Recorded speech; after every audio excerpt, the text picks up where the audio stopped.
Who's going to hoist the Lombardi? Well, we're going to break down all the teams that could. No one knows who will, but I think between us two, we're going to cover who can this upcoming season. We're going to put it in a tier. So we're going to start off with our tier one candidates, the teams that it should be one of these teams. They are the best teams in the NFL. There's really no reason why, other than, well, the other teams in this tier, that they shouldn't be hoisting the Lombardi at season's end. They have elite talent everywhere, up and down this roster. We're going to get to the tier two next segment, where we're kind of going teams with maybe a little flaw here and there that could be their Achilles heel. But if they can kind of make up for that, if they can kind of hide that, well, they could be Super Bowl winners as well. And then we have the dark horses on the last segment of the day, where we're going through and saying, yeah, if the stars align, if we're pissing some people off calling their teams dark horses. If Eli Manning hits Mario Manningham in the corner on a fourth down, sure. If we get a helmet catch, sure. If we get Raheem Moore falling down on a deep ball, sure. But probably not going to be your Super Bowl winner. So let's start off. Tier one. Okay. Who's in your tier one, the favorites to be Super Bowl champs this year? I got three teams in my tier one. And it goes back to a lot of what we watched last year and late in the playoffs. I've got the Kansas City Chiefs in tier one. Obviously, I just had to get off the dock there. And then I've got the Detroit Lions and the San Francisco 49ers.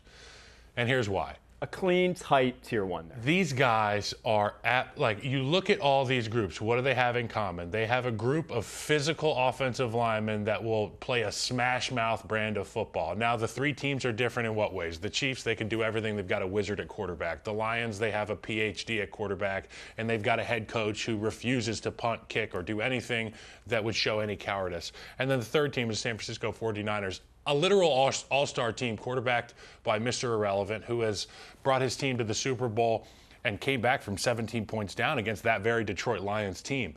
These three teams, in my opinion, are the cream of the crop in the National Football League. And if we get to see them at the end, it's going to be a real treat for our eyes. But look, offensive line is the flavor of the week here with this tier one group. Kansas City, Detroit, San Francisco. Who you got? I have a distinctly different view on tier one, and I have it bigger, and I have one of the teams that you put in tier one actually in my tier two. Mine looks like this. Obviously the Chiefs, but I also have the Chiefs, Lions. I also have the Eagles, Packers, Texans, and no 49ers. We'll get to the 49ers and the reasoning a little bit later, but agree with everything about the Lions and Chiefs. To me, those teams loaded, top to bottom, no issues up and down that roster when you look at it. Just not a lot to complain about. I'm surprised you didn't put the Eagles in this tier. Now I know they need their defense to bounce back. They're coming.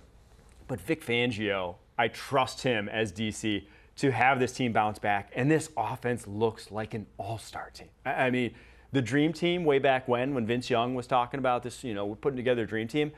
This is even better, truly, with what they have offensively, that wide receiving core. A.J. Brown, Devontae Smith, Jahan Dotson, three guys that can just, you can't play man coverage. You can't play man coverage against this team because one of those guys is going to have a drastic mismatch. Saquon Barkley behind a top three offensive line after having probably his entire career a below average offensive line. That can't be understated, how off he could go this season behind that offensive line, even though they lost Jason Kelce. And then I think this D-line, how they reloaded with Jalen Carter going into year two. I think he makes the step to superstardom, to that kind of tier one of where guys like Chris Jones live at the defensive tackle position. I think he gets to that this second season. That's what I saw from him in flashes as a rookie. And so all that put together, I think that's a difficult team to get out. Green Bay Packers. Maybe it's a homer pick, but the talent was there last year. They were on the doorstep. This team had the 49ers on the ropes in the divisional round. Obviously, that defense was the reason they ended up faltering down the stretch, their run defense specifically.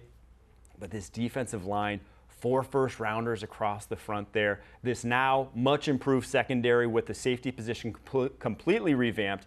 Xavier McKinney they brought over in free agency from the Giants. Javon Bullard, their second-rounder, who looked fantastic this preseason.